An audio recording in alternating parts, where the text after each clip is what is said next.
এসের মতো কাপড় বেঁধে দিয়েছেন হেমলতা। যা ব্যথা পেয়েছে, কয়দিন বোধহয় স্বাভাবিকভাবে হাঁটতে পারবে না।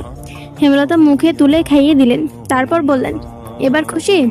স্কুলে যেতে হবে না, কাজ করতে হবে না, সকালে উঠে পড়তে হবে না।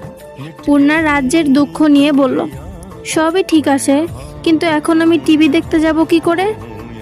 কোনো সাড়া না পেয়ে পূর্ণা বুঝতে পারল সে মুখ ফসকে ভুল জায়গায় ভুল কথা বলে ফেলেছে। সে বিব্রত হয়ে উঠল, ঢোক গিলল, এরপর কাচুমুচু হয়ে মিয়ে যাওয়া গলায় বলল, মোটেও খুশি হয়নি। বিকেলে মগা এসে জানালো মুন্নার বাপ খুন হয়েছে। কথাটি শোনার সাথে সাথে উপস্থিত সকলের মাথায় যেন বজ্রপাত পড়ল। পঙ্গু ভিক্ষুক অসহায় মানুষটাকে কে মারলো? এমন মানুষের শত্রু থাকে? এমনই যে শত্রু একদম মেরেই ফেললো। হেমলতা শ্বাসরুদ্ধকর কণ্ঠে প্রশ্ন ছুড়লেন, কখন? মগা বলল, দুপুরের কথা। দুপুরে 2টো কি 3টে গ্রামবাসী জানতে পারলেন এই ঘটনা। আস্তে আস্তে সব গ্রামের খবর যাচ্ছে। লাশ নোয়াপাড়া ধান খেতে পাওয়া গেছে। মুন্নার আত্মীয় বলতে কেউ নেই। দুঃসম্পর্কের আত্মীয় যারা আছে তারা মুন্নার দায়িত্ব নিতে চায় না। মাতব্বর মুন্নার ভার নিতে চেয়েছিলেন, কিন্তু মুন্না পদ্মজাদের বাড়িতে থাকতে চায়। হেমলতা সানন্দে নিয়ে আসলেন মুন্নাকে। এখন থেকে মুন্না এই বাড়ির ছেলে।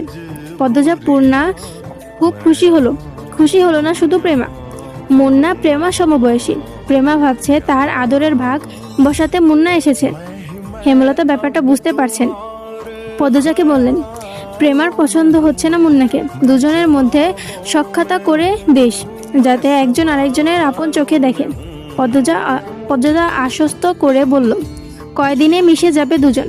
পূর্ণা ব্যথায় ঘুমাতে পারছে না। প্রেমা মুন্না ঘুমাচ্ছে।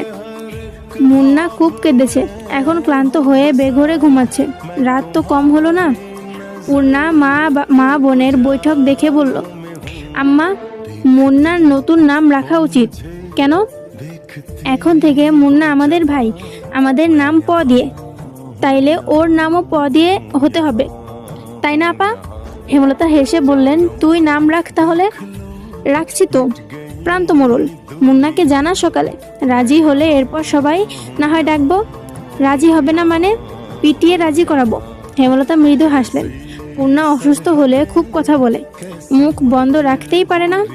অনেক বছর আগেই ঘটনা বা কয়েক বছর পর কি হবে তা নিয়ে অনবরত কথা বলতে থাকে। গহীন অন্ধকার। আজ বোধহয় অমাবস্যা। হেমলতা কালো চাদরের আবরণে ঘাপটি মেরে বারান্দায় বসে আছে, হাতের কাছে ছুরি লাঠি। গত 3 দিন ধরে তিনি ঘরের পাশে পায়ের আওয়াজ শুনেছেন। তখন ঘরে বসে ছিল একজন পুরুষ।